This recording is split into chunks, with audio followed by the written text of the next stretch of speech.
Principles of internal audit. Internal auditing is characterized by reliance on a number of principles that auditors must adhere to. These principles should help make it an effective and reliable tool in support of management policies and controls, one of which are objectivity and impartiality, and avoidance of conflict of interest. Objectivity and impartiality are vital to the effectiveness of the internal audit function. This ensures the integrity of the internal audit report, results of the audit, and the recommendations. In order to maintain objectivity and impartiality and uphold public interest, the internal auditor should avoid conflict of interest at all times. An example of conflict of interest test is having an affinity and consanguinity test with the audit team.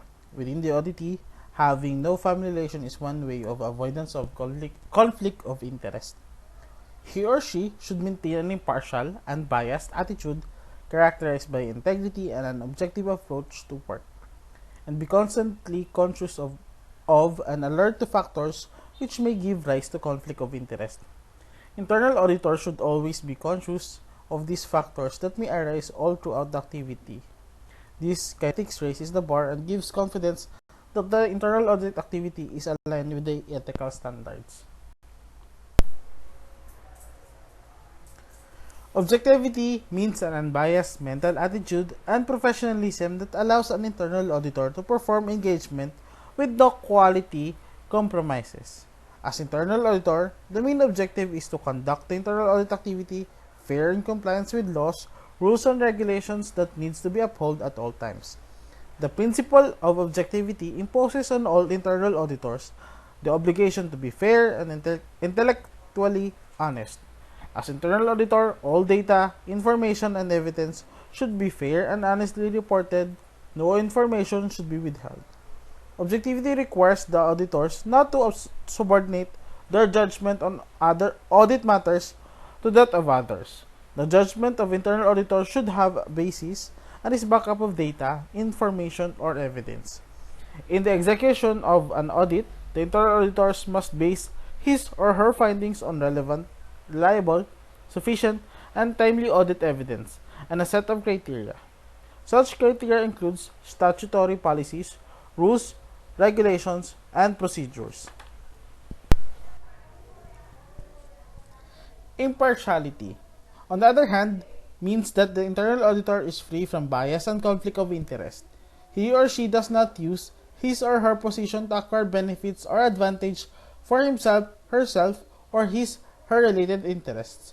In case of an actual or potential conflict of interest, he or she practices full disclosure and inhibits his or herself from participating in the decision-making process.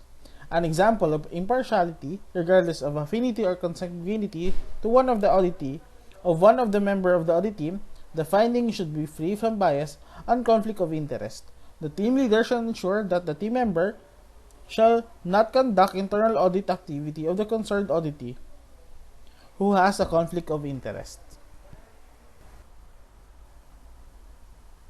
To be objective and impartial, the internal auditor shall, at all times, he or she, uphold public interest over and above personal interests.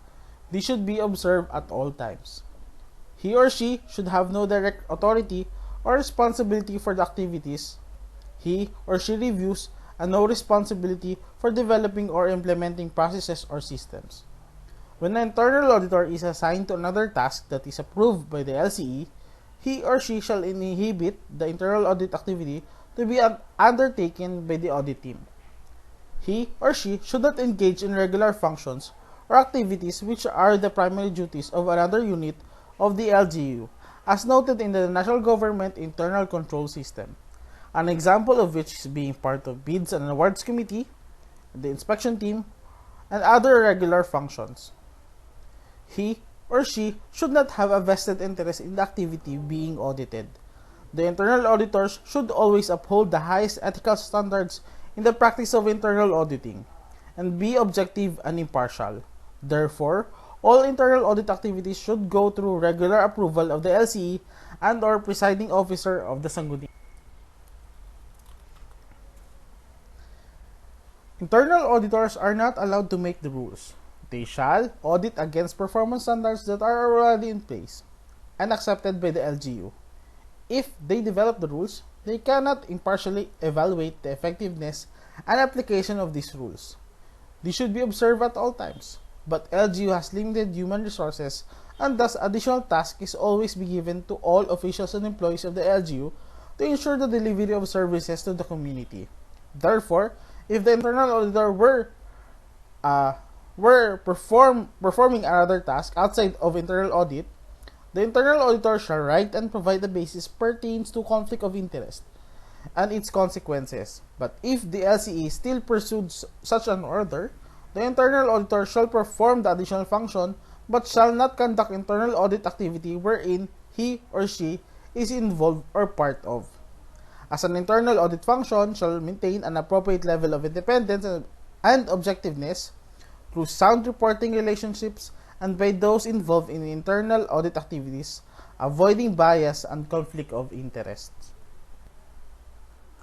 Policies and procedures shall be in place to help an internal audit ensure against the risk of bias, particularly arising from perceived familiarity by virtue of long association with persons who are the subject of any internal audit activity.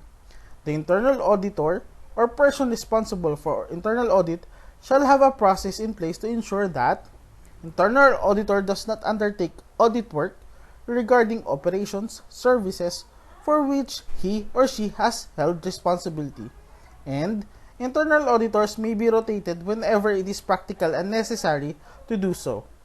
Alternatively, some other method is put in place to address the risk associated with having the same auditors responsible for auditing the same unit, functional area, over a prolonged period.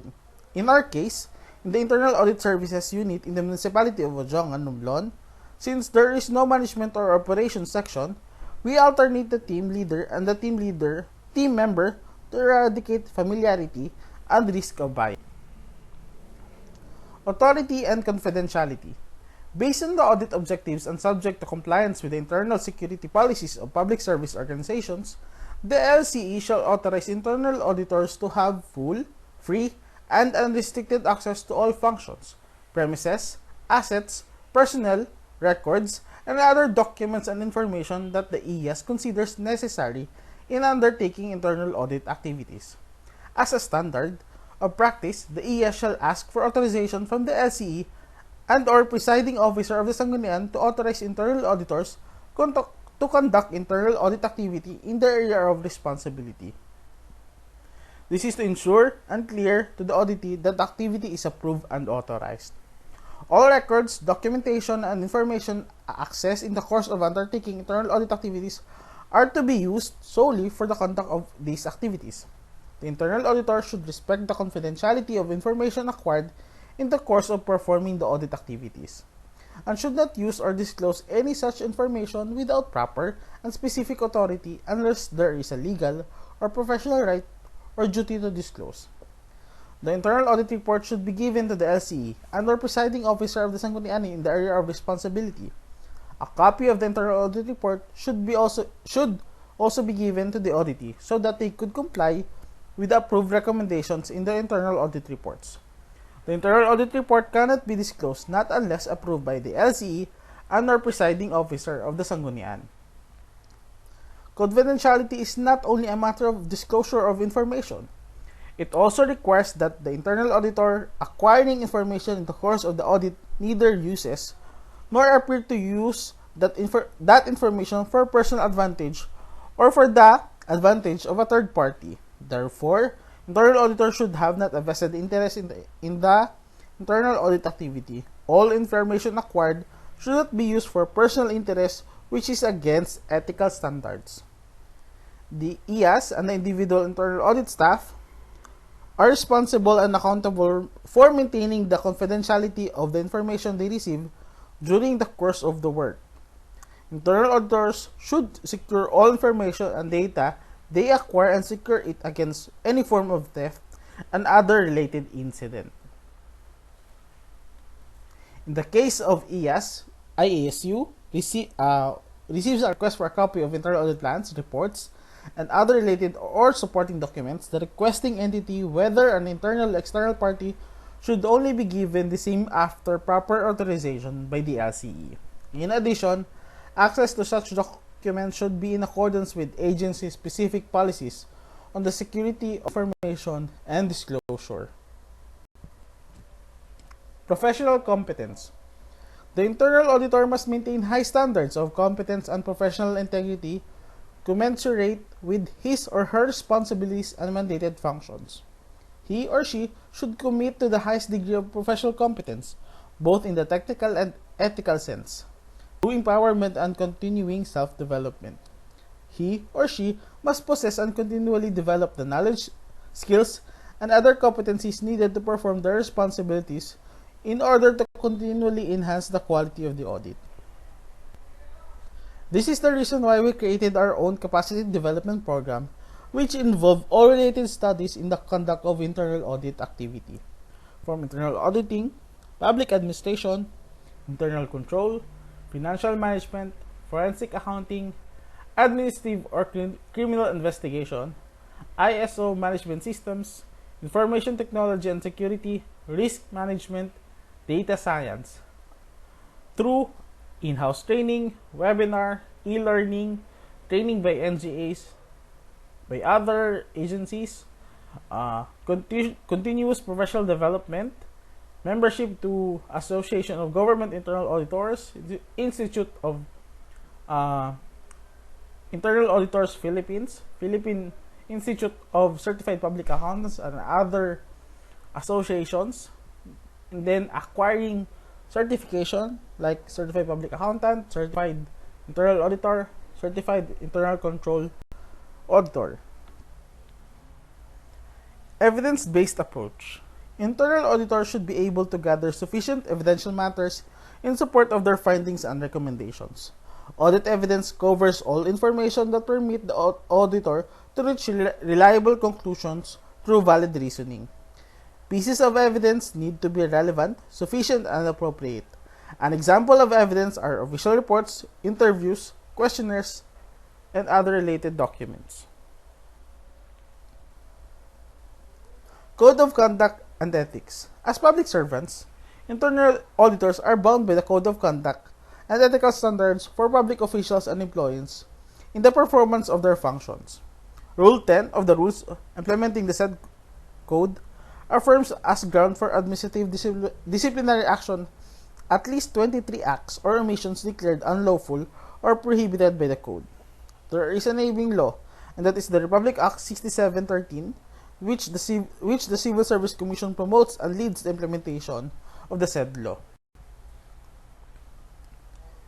Hierarchy of applicable internal auditing standards and practice. The hierarchy in determining government internal auditing standards in the Philippine public sector in the order of authority is as follows.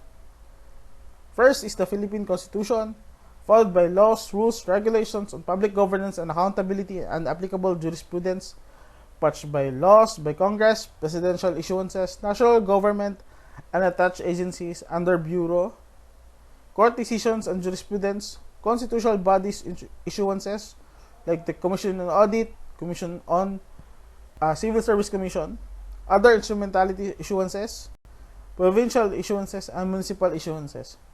As a reminder, always start with the Philippine Constitution from the top to down.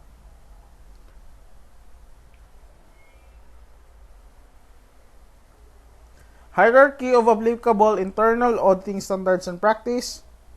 The hierarchy on determining government internal auditing standards in the Philippine public sector in the order of authority is as follows. Followed by the government policies, standards, guidelines, and regulatory issuances. Example of which is the National Government Internal Control System, DBM Circular Letter Number 2008-8, Internal Audit Manual for LGUs, DBM Local Budget Circular Number 110, Series of 2016, Internal Auditing Standards for the Philippine Public Sector, COA Circular 2018-003, Internal Control Standards for the Philippine Public Sector, COA Circular 2018-003, Revised Philippine Government Internal Audit Manual, DBM Circular Letter Number 2020-8, Standards and other issuances of intergovernmental organizations, such as those of the United Nations, specialized committees, and agencies. Relevant or applicable standards and best practices in the governance, accountability, and operations, both local and international, such as those of the International Organization for Standardization, or ISO, and other officially recognized organizations and associations such as Association of Government Internal Auditors Incorporated and Institute of Internal Auditors Philippines. Currently, the Internal Audit Manual for LGUs is currently undergoing a review and update and may be released within 20